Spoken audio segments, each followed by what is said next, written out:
편지라는 주제로 우리가 함께 은혜 나누고자 합니다. 오늘 본문은 바울의 사도직을 입증하는 바로 그리스도의 추천서에 대해서 이야기하고 있습니다.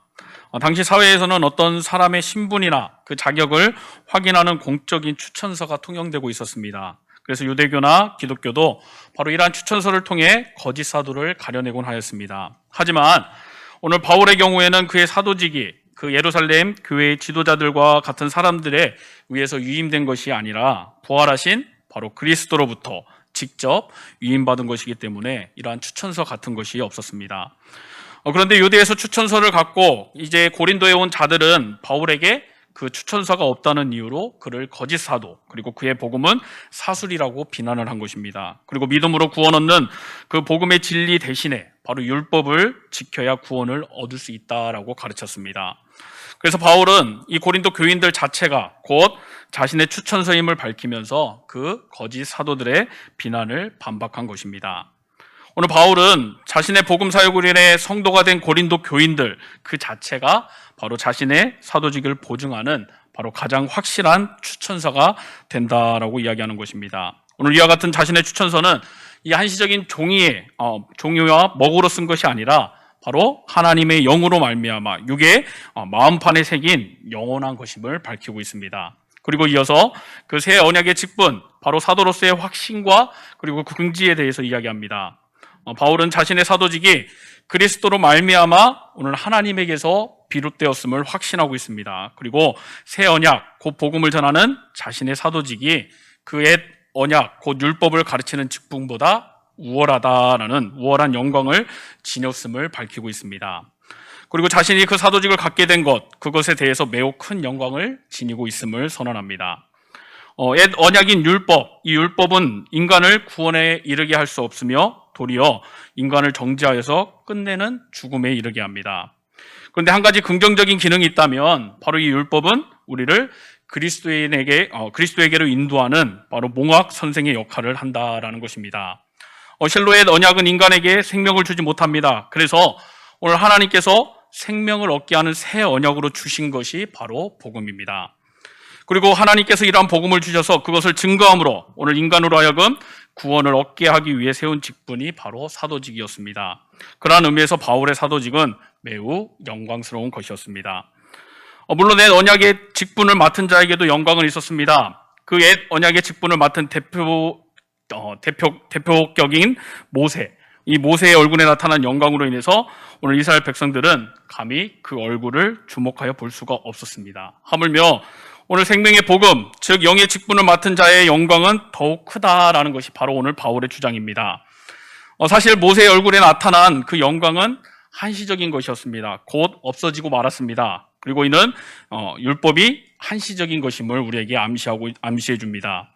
율법은 복음이 올 때까지 활용하도록 주어진 임시적인 법이었습니다. 물론 그 옛 언약의 직분을 맡은 모세의 얼굴이 영광이 나타났듯이 율법도 그 자체로서는 바로 영광스러운 것이었습니다. 그러나 오늘 태양이 떠오르면 다른 그 자체로서 광채를 상실하고 아무런 역할도 할 수 없는 것처럼 오늘 구약의 율법은 바로 예수 그리스도가 오심으로 말미암아 완전히 성취되었습니다. 그리고 더 나은 법인 신약의 복음으로 대체되었습니다. 그러므로 오늘 이제 더 이상 아무런 효력도 발생할 수 없게 된 것입니다. 따라서 그 옛 언약, 율법의 직분 역시 이제 새 언약, 곧 영의 직분 앞에서 더 이상 아무런 영광도 없는 것입니다. 오늘 고린도 교회에 침투해 들어온 바로 그 거짓 사도들이 예루살렘 교회 유대주의 성도들로부터 추천장을 가지고 왔습니다. 그리고 추천장이 없는 바로 바울을 사도적 권위를 부족하면서 바울을 대적하도록 고린도 교인들을 선동한 것입니다. 우리가 제3자의 입장인 우리가 보면 추천서 문제는 대수롭지 않은 일처럼 보입니다. 그러나 오늘 바울 사도의 입장에서 본다면 그들의 요구는 숨이 턱 막히는 바로 속상한 일입니다. 바울은 고린도 교회에 복음의 씨앗을 뿌린 사람입니다. 만약 바울이 없었다면 고린도 교인들은 평생 주님과 나무로 살았을지도 모릅니다. 그리고 바울이 없었다면 교회도 없고 구원도 없고 그 추천서 자체도 존재하지 않았을 것입니다. 그런데 오늘 바울을 헐뜯고 비난하는 것입니다. 권위가 없다라고 말하는 것입니다. 만약 여러분들이 바울이라면 어떻게 하시겠습니까? 저라면 아마 속에서 분노가 확 일었을 것입니다. 속이 탔을 것입니다. 그리고 그들이 괘씸했을 것입니다. 용서가 뭐고 그냥 그 고린도에 가서 나를 모략했던 그 자들을, 나를 의심했던 자들을 눈앞에서 응징하려고 했을 것입니다. 바로 여러분도 모두 공감할 것입니다. 오늘 우리의 삶에도 우리를 오해하는 사람들이 있습니다. 그 중에는 내 덕을 본 사람들도 있을 것입니다. 아무튼 오늘 우리의 진실성을 의심하고 오해하고 뒤에서 험담하는 사람이 있으면 어떻습니까? 바로 그와는 눈도 마주치기 싫을 것입니다. 만나더라도 그냥 지나갈 것입니다. 또 그가 사과하기만을 바랄 것입니다. 오늘 용서하라는 주님의 명령을 몰라서 그러는 것이 아닙니다. 알지만 그렇게 하기가 정말 싫은 것입니다. 용서하자니 너무 괘씸하고 용서를 안 하자니 주님께서 속상해하시고 그래서 그 가슴에 번뇌가 일어나는 것입니다.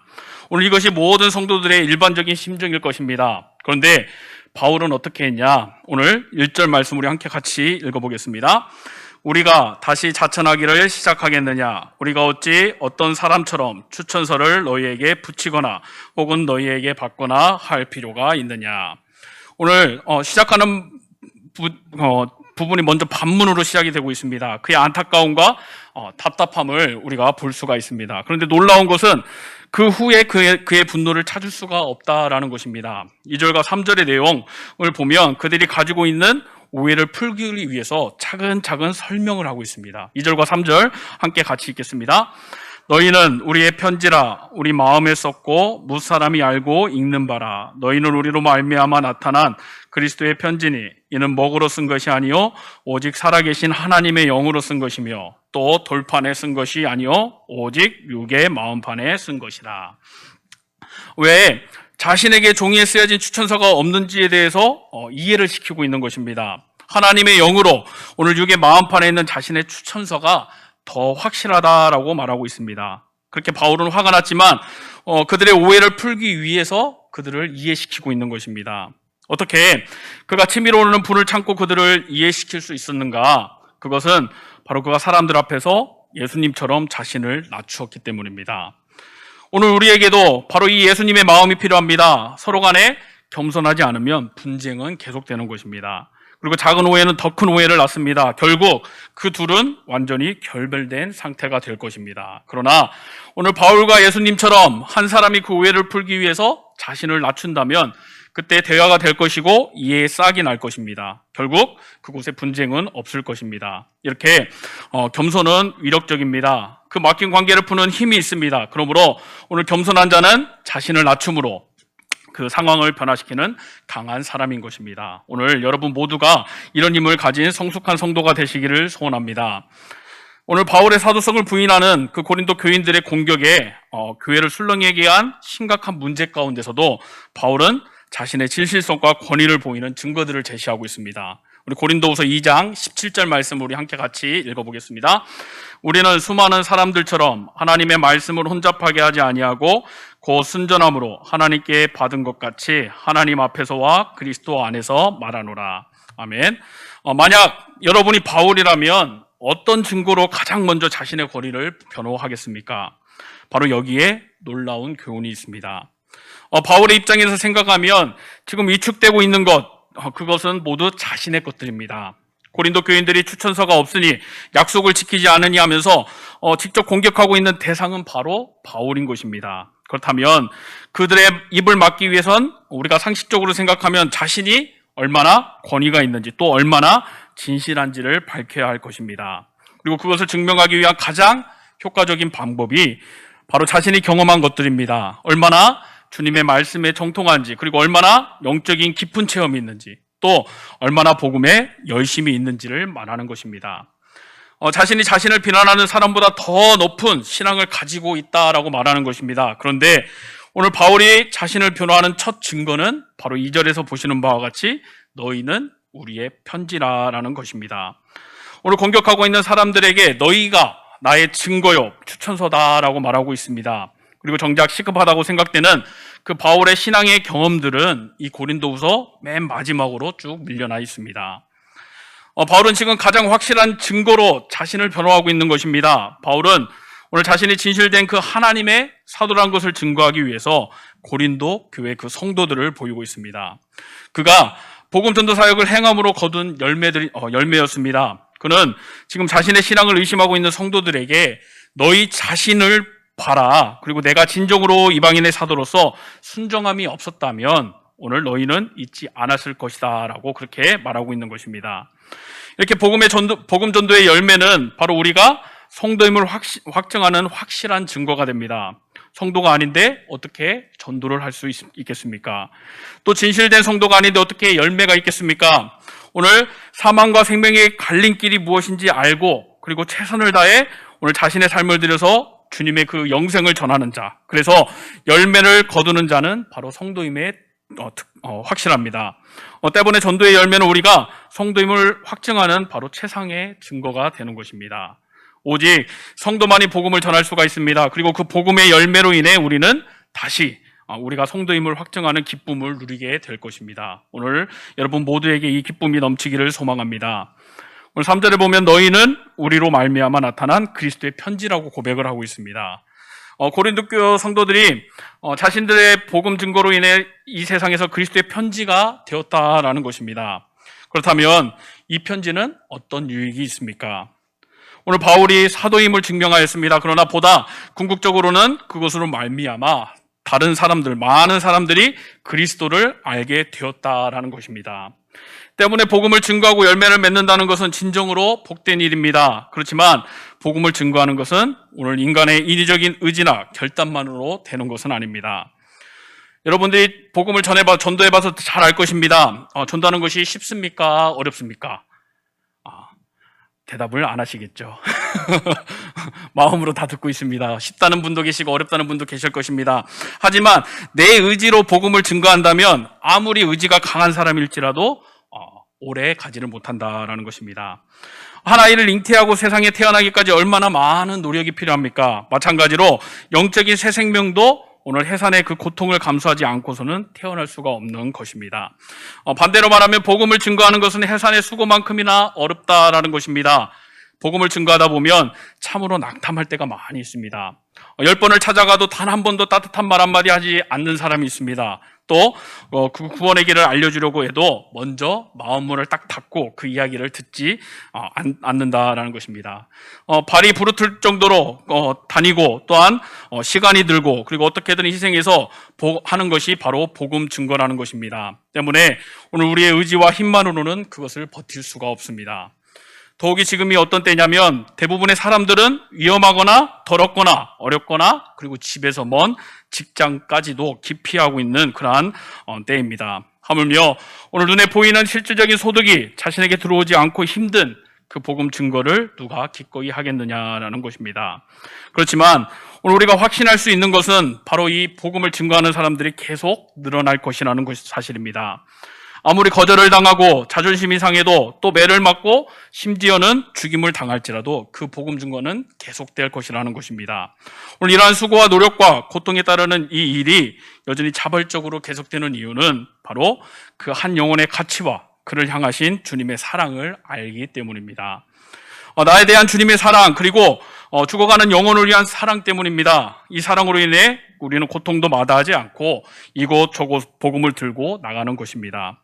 그렇게 인경 고난 앞에서도 그 하나님의 은혜의 복음을 증거하는 일을 마치려면은 오늘 나의 생명을 조금도 귀한 것으로 여기지 아니하노라라고 외치면서 그리고 복음을 들고 나가는 것입니다. 오늘도 이 일에 앞장서는 귀한 성도님들 되시기를 소망합니다. 그런데 고린도 교회 성도들이 어떻게 그 그리스도의 편지가 되었냐라는 것입니다. 누구의 힘으로 된 것입니까? 3절에 보면 이는 먹으로 쓴 것이 아니고 오직 살아계신 하나님의 영으로 쓴 것이다 라고 말씀하고 있습니다. 이 말이 무슨 말이냐면 고린도 교회 성도들이 새 생명으로 태어난 것은 하나님의 영, 즉 성령으로 거듭나게 된 것이다 라는 것입니다. 오직 사람은 성령으로 거듭날 수가 있는 것입니다. 주님께서 바리새인인 니고데모에게 사람이 하나님 나라에 들어가려면 반드시 물과 성령으로 거듭나야 한다라고 교훈하셨습니다. 또한 성경에 보면 성령의 역사하심에 대해서 많이 나오는데 에베소서에서는 우리가 성령 안에서 부르심을 입었다라고 이야기합니다. 요한복음에서는 진리에게로 인도하는 것이 성령이라고 말씀합니다. 또한 로마서에서는 하나님의 사랑을 부어주는 것도 성령이라고 이야기합니다. 이렇듯 오늘 성령의 역사 없이는 우리는 사망의 법에서도 해방될 수가 없습니다. 그리고 하나님을 아바, 아버지라고도 부를 수가 없습니다. 놀랍게도 성령 없이는 그 누구도 영적인 새 생명이 될 수가 없는 것입니다. 때문에 오늘 우리의 거듭남은 바로 이 성령을 통해 하나님께서 주시는 바로 선물인 것입니다. 오늘 성령의 역사하심 없이는 영적인 새 생명은 태어날 수가 없습니다. 인간의 심령을 변화시켜서 오늘 주님을 구주로 고백하게 하는 것, 그것도 오직 성령의 역사하심으로 되는 것입니다. 그러므로 오늘 우리는 거듭남이 바로 성령의 역사인 것을 깨달아야 하겠습니다. 그리고 그 은혜를 주신 하나님께 감사해야 하겠습니다. 그리고 오늘 우리는 복음을 전할 때 성령께서 그곳에 역사하시도록 먼저 간구해야 하겠습니다. 내 힘으로 오늘 사람을 변화시키려 한다면 그것은 어리석고 교만한 일입니다. 오직 성령의 역사가 있을 때 바로 그 복음 전도의 열매도 맺어지는 것입니다. 그러므로 여러분들은 복음을 전할 때 오늘 성령의 도움을 구하고 또 성령의 의지에서 전하시기를 바랍니다. 그리고 3절에서 바울은 우리를 가르쳐 뭐라고 이야기하냐? 오늘 제목처럼 그리스도의 편지라고 말하고 있습니다. 말하자면 그리스도께서 세상을 사랑하셔서 보내는 사랑의 편지가 바로 우리라는 것입니다. 그렇다면 우리는 그 그리스도의 편지로서 과연 어떤 모습으로 세상을 살아가야 하겠습니까? 먼저 그리스도의 뜻을 세상에 분명하게 전해 주어야 합니다. 우리가 친구와 서신을 주고받아도 그 안에는 받는 이에게 나타내고자 하는 보내는 이의 사랑과 성품과 그 뜻이 담겨 있습니다. 그와 같이 바울이 우리를 그리스도께서 세상에 보내는 편지라고 했을 때는 바로 우리가 세상에 대하여서 그리스도께서 나타내시고자 하는 그분의 사랑과 인격과 뜻을 분명하게 대변해 주어야 함을 강조하고 있는 것입니다.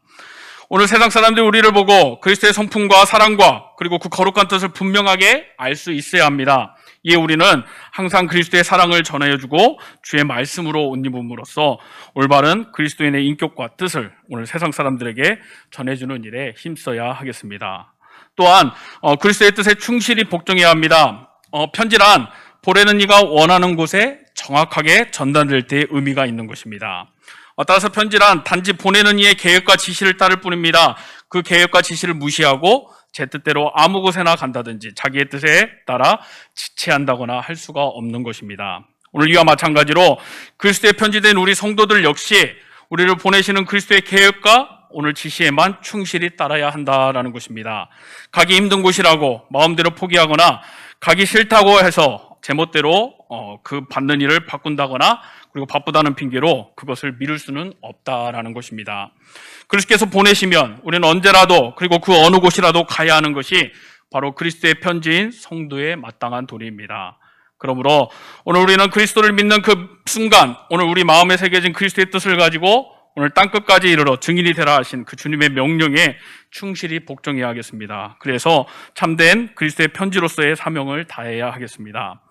오늘 사랑하는 성도 여러분, 우리는 그리스도께서 세상을 사랑하셔서 보내신 편지입니다. 그리고 그리스도의 그 뜨거운 사랑과 의로운 성품과 거룩하신 뜻을 오늘 여러분의 행실로 뚜렷이 보여줄 수 있기를 소망합니다. 우리 4절 말씀 우리 함께 같이 읽겠습니다. 우리가 그리스도로 말미암아 하나님을 향하여 이 같은 확신이 있으니 4절 말씀 보면 하나님을 향한 이 같은 확신이 있다라고 하면서 5절부터 11절까지 바울과 그 동역자들은 새 언약의 일꾼으로서 구약시대의 어느 직분보다 더 귀한 직분을 가졌다라고 이야기합니다. 그에 앞서 바울은 주님 앞에서 자신이 받은 부르심에 대한 확신을 가지고 있습니다. 오늘 사도로서 부르심을 받았다는 그 확신, 그리고 하나님을 향하여서 또 하나님 앞에서 이 부르심을 따라 살아야 한다라는 확신을 가지고 있습니다. 아무리 그들이 터무니없는 비난을 해도 그리고 그에게 있는 이 확신이 그를 물러서지 못하게 한 것입니다. 참으로 바울은 사명에 대한 분명한 확신이 있는 사람입니다. 바울이 서신서를 쓸 때마다 자신을 어떻게 소개하고 있느냐? 예수 그리스도의 종, 그리고 그리스도로 말미암아 혹은 사도로 부르심을 받은 하나님의 뜻을 따라라는 말을 꼭 덧붙이고 있습니다. 바울은 그리스도로 말미암아 사도로서의 부르심을 날마다 그리고 또 어떠한 일을 할 때마다 생각한 사람입니다. 때문에 그는 고린도 교인들의 공격에도 끄떡이 없었던 것입니다. 그렇게 주님의 소명에 대한 확신이 바로 그의 마음을 넓힌 것입니다. 예수님은 바리새인들과 서기관들이 공격하고 또한 당신의 제자들에게서 배반을 당해도 그들을 저주하지 않으셨습니다. 오히려 십자가에 달려 돌아가시 직전에도 저들의 하는 것을 알지 못합니다. 용서해 주시옵소서라고 그렇게 용서를 비셨습니다. 그 하나님의 뜻을 알기에 비난과 조롱을 퍼부었던 사람들을 용서할 수가 있었던 것입니다. 그렇다면 오늘 우리에게는 어떤 부르심이 있습니까? 어떤 부르심이 있는지 우리 히브리서 3장 1절 말씀 우리 함께 같이 읽겠습니다. 그러므로 함께 하늘의 부르심을 받은 거룩한 형제들아, 우리가 믿는 도리의 사도이시며 대제사장이신 예수를 깊이 생각하라. 아멘. 오늘 주님은 우리를 사도로 그리고 제사장으로 부르셨습니다. 그러므로 우리는 이러한 확신을 가지고 오늘 완벽한 본을 보이셨던 그 예수 그리스도처럼 오늘 부르심에 합당한 복음 전도와 오늘 화해의 열매를 맺으면서 살아가야 하겠습니다. 오늘 6절 말씀 우리 함께 같이 읽겠습니다. 그가 또한 우리를 새 언약의 일꾼 되기에 만족하게 하셨으니 율법 조문으로 하지 아니하고 오직 영으로 하미니 율법 조문은 죽이는 것이요 영은 살리는 것이니라. 오늘 이 말씀은 율법과 새 언약 간의 차이를 보여주고 있습니다. 오늘 율법 역시 하나님께로서 나온 것이기에 영광된 것입니다. 선한 것입니다. 하지만 율법에는 앞에서도 말했던 것처럼 한계가 있다라는 것입니다. 율법은 영혼을 살리는 것이 못 됩니다. 율법의 기능은 죄를 드러내는 것입니다. 그러나 오늘 새 언약은 죄를 드러내는 것이 아닙니다. 새 언약의 핵심은 죄가 있어도 사랑으로 감싸 안는 것입니다. 그런데 놀랍게도 새 언약은 살리는 것이고 율법은 죽이는 것이라고 이야기합니다. 여기에 우리를 향한 주님의 강력한 메시지가 있는 것입니다. 오늘 예수님 당시 바리새인들이나 서기관들은 율법을 지키는데 누구보다도 열심이었습니다. 그리고 율법으론 흠이 없는 사람들이었습니다. 하지만 다른 사람들에게는 아주 냉혹했습니다. 율법을 지킴으로 인해서 다른 사람들을 좀 갈봤습니다. 그리고 그들과 같지 않은 사람들을 종교적 교활한 명목으로 정죄했습니다. 그들의 이야기를 듣고 사람이 변하기보다 틈이 더 생겨버렸습니다. 따라서 그들은 두려움의 대상이 되었습니다. 그들의 말은 바르고 옳았지만 그 말에는 사람을 변화시키는 힘이 없었던 것입니다. 아무리 이것이 율법이고 너희는 지금 틀렸다고 할지라도 그들의 말은 사람을 바르게 하지도 살리지도 못했습니다. 그런데 오늘 새 언약의 시대가 열린 지 이제 2000년이 지났습니다. 그런데 아직도 바리새인처럼 사는 사람들이 있다라는 것입니다. 그들은 자신들이 죄를 지적하면 그 영혼이 변할 것이라고 기대를 합니다. 하지만 변하지 않는 사람들을 보면서 답답해합니다. 하지만 오늘 가장 답답해하시는 분은 바로 예수님이시다라는 것입니다. 예수님께서 죄인들을 정죄하시러 이 땅에 오신 게 아닙니다. 병자와 죄인들에게 사랑을 실천하려고 오셨습니다. 그것이 바로 새 언약의 시작입니다. 정죄가 아닌 사랑이 오늘 인간의 영혼을 변화시키는 유일한 길인 것입니다. 오늘 이로 인해서 우리도 구원을 얻어서 새 언약의 백성이 되었습니다. 이 새 언약 안에 있는 사랑이 곧 사람을 변화시키는 힘이 되는 것입니다. 그런데 서로 사랑해야 할 사람들이 오늘 신앙을 위한답시고 서로의 죄를 들춰내는데 혈안이 되어 있다는 것입니다. 더 적나라하게 드러내는 자가 더 믿음이 좋은 사람이라고 생각을 합니다. 오늘 우리의 사랑은 이러한 상황 윤리에서 말하는 아무 기준 없는 사랑이 아닙니다. 물론 우리는 주님의 말씀을 따라야 합니다. 하지만 따르지 못한 사람들을 향해서 돌을 던져서는 안 된다라는 것입니다. 상대를 위해서 울어주고 기도하고 기다리는 사랑을 해야 합니다. 정죄가 아니라 오늘 사랑이 영혼을 변화시키는 힘이 있는 것입니다. 그러므로 여러분 모두가 이 사랑만이 영혼을 바로 세우는 힘이 있다는 사실을 깨달아서 이러한 사랑을 실천하는 주님의 참된 제자가 되시기를 소원합니다. 우리 9절 말씀 함께 같이 읽겠습니다. 정죄의 직분도 영광이 있은즉 의의 직분은 영광이 더욱 넘치리라. 오늘 여기서 말한 정죄의 직분이 무엇입니까? 우리 7절과 8절도 함께 같이 읽어보겠습니다. 돌에 써서 새긴 죽게 하는 율법 조문의 직분도 영광이 있어 이스라엘 자손들은 모세의 얼굴에 없어질 영광 때문에도 그 얼굴을 주목하지 못하였거든 하물며 영의 직분은 더욱 영광이 있지 아니하겠느냐. 오늘 정죄의 직분은 돌에 써서 새긴 죽게 하는 율법의 직분임을 알 수가 있습니다. 즉 율법을 준수하도록 하게 하는 직분입니다. 그 직분의 대표자가 바로 구약 시대의 율법을 전달한 바로 모세입니다. 그는 구약에서 둘째가라면 서로할 정도로 대단한 인물입니다. 그런데 바울은 그러한 모세의 직분보다 오늘 새 언약, 즉 복음을 증거하는 우리가 더 큰 직분을 가졌다라고 말하고 있는 것입니다. 모세는 성경이 증명하는 율법의 전달자요, 위대한 선지자요, 하나님의 사람이요, 가장 온유한 자요, 그리고 믿음의 사람입니다. 이스라엘에게 있어서만큼은 최고의 사람입니다. 그가 율법을 전달할 때는 그의 얼굴의 광채로 인해서 백성들이 감히 그를 쳐다보지 못할 정도였습니다. 참으로 그는 영광스러운 직분을 받았던 자였습니다. 그런데 바울은 그러한 모세의 직분보다도 복음을 전하는 자신이 오늘 자신의 직분이 더욱 영광스럽다라는 것을 말하고 있습니다. 물론 율법을 지키도록 하는 것은 분명 중요하고 영광스러운 직분입니다. 하지만 지금은 구약 시대가 아니라는 것입니다. 메시아를 기다리던 시대는 끝났다라는 것입니다. 마태복음 11장 11절 말씀 우리가 함께 같이 보겠습니다. 내가 진실로 너희에게 말하노니 여자가 낳은 자 중 세례 요한보다 큰 이가 일어남이 없도다. 그러나 천국에서는 극히 작은 자더라도 그보다 크니라. 누가 나오냐? 구약의 인물 중에 여자가 낳은 자 중에 가장 큰 자, 세례 요한이 나옵니다. 하지만 그가 구약의 인물 가운데 가장 큰 자라고 불리운 것은 그리스도의 길을 예비하는 자였기 때문입니다. 따라서 이 땅에 오신 주님은 그 이후에 당신을 믿고 당신 안에서 사는 성도는 지극히 작은 자라도 오늘 세례 요한보다 크다라고 말씀하십니다. 그만큼 그리스도 안에 있는 것이 중요한 것입니다. 우리는 그리스도의 오심으로 인해 펼쳐진 그 새 언약 가운데 살기에 오늘 모세보다도 또 세례 요한보다도 더 큰 자인 것입니다. 달리 말하면 더 영광스러운 직분을 맡은 자인 것입니다. 모세나 요 세례 요한 그리고 구약의 모든 직분자들은 바로 율법을 가지고 죄를 드러내는 정죄의 직분을 감당했습니다. 그들은 예수님의 보혈이란 말을 단 한 번도 듣지 못하고 죽은 사람들입니다. 죄의 근원을 제거하지 못한 채 살아갔던 사람들입니다. 하지만 오늘 주님이 오신 이후에 그를 믿는 성도는 다릅니다. 우리는 주님의 보혈, 은혜, 그리고 사랑을 압니다. 율법이 아니라 오늘 그리스도를 믿음으로 말미암아 우리가 의롭게 됨을 알고 있습니다. 그리고 이 사실을 우리는 전하고 있습니다. 정죄를 하는 것이 아니라 생명을 전하는 것입니다. 죄의 근원을 뿌리째 뽑을 수 있는 그 의에 대해서 증거하는 것입니다. 그러므로 우리는 분명 모세의 직분보다도 더 큰 의의 직분을 가진 것입니다. 오늘 생명을 전하는 그 의의 직분을 날마다 힘써 잘 감당하는 귀한 복된 여러분들이 되시기를 소망합니다. 11절 말씀 우리 함께 같이 읽겠습니다. 없어질 것도 영광으로 말미암았은즉 길이 있을 것은 더욱 영광 가운데 있느니라. 여기에는 바울의 지난날의 삶에 대한 회고와 미래에 대한 소망 그리고 확신이 곁들여져 있습니다. 우리는 바울이 율법주의자들보다도 더 나은 삶을 살았다고 본문에서 주장하고 있음을 우리가 잊어서는 안 되겠습니다. 그래서 뭐라고 이야기하냐? 길이 있을 것은 더욱 영광 가운데 있다라는 말입니다. 계속된 고난과 비난을 받는 상황에서도 오늘 자신의 인생이 세상의 그 어떤 인생보다 더 가치 있는 것이라는 그 바울의 고백을 우리가 들을 수 있어야 하겠습니다. 사실 인간적으로 볼 때 바울의 삶은 평탄치 않았습니다. 집이 있었던 것도 아니고 그리고 고정된 수입이나 직장이 있었던 것도 아닙니다. 가정이 있었던 것도 아닙니다.